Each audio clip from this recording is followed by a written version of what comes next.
ใจเหลือเกินยิ่งค่อยคว้ายิ่งไกลยิ่งฟื้นยิ่งห่างออกไปจิตใจมันเริ่มอ่อนแล้วหมดความหวังหมดพลังที่จะเดินต่อจะก้าวไปแต่ก็ท้อเสียใจจนทนบ่ไหว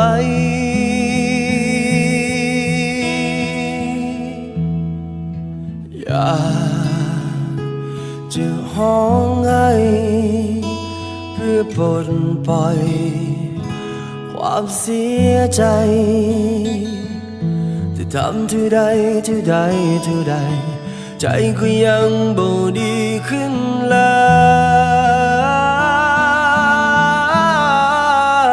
ย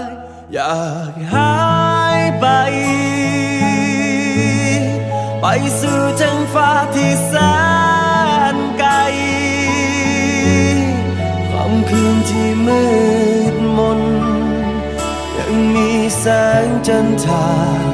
ยังมีแสงดาวเป็นเพื่อนยามเศร้าอยากจะบินไปสู่ขอบโลกที่มันกว้างใหญ่มีสายลมพัดเป่าหัวใจให้ดวงตานั้นได้หลับไหลให้ใจได้สู้อีกครั้งหนึ่ง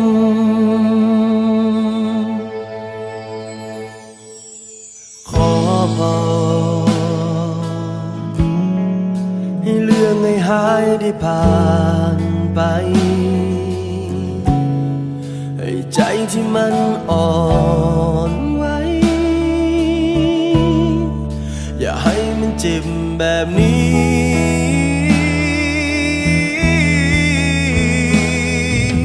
อยา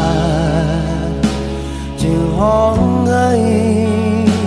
เพื่อปลดปล่อยความเสียใจจะทำเท่าใดเท่าใดเท่าใดใจก็ยังบ่ดีขึ้นเล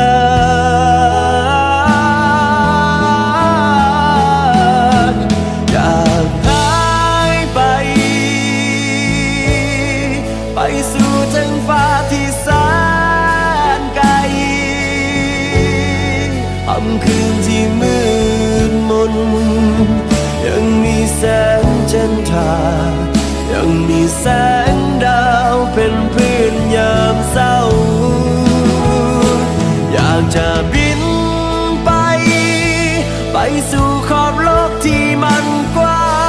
งใหญ่ให้สายลมพัดเป่าหัวใจให้ดวงตานั้นได้หลับไหลเมื่อตื่นขึ้นมาวันใหม่ใจได้สู้อีกครั้งหนึ่ง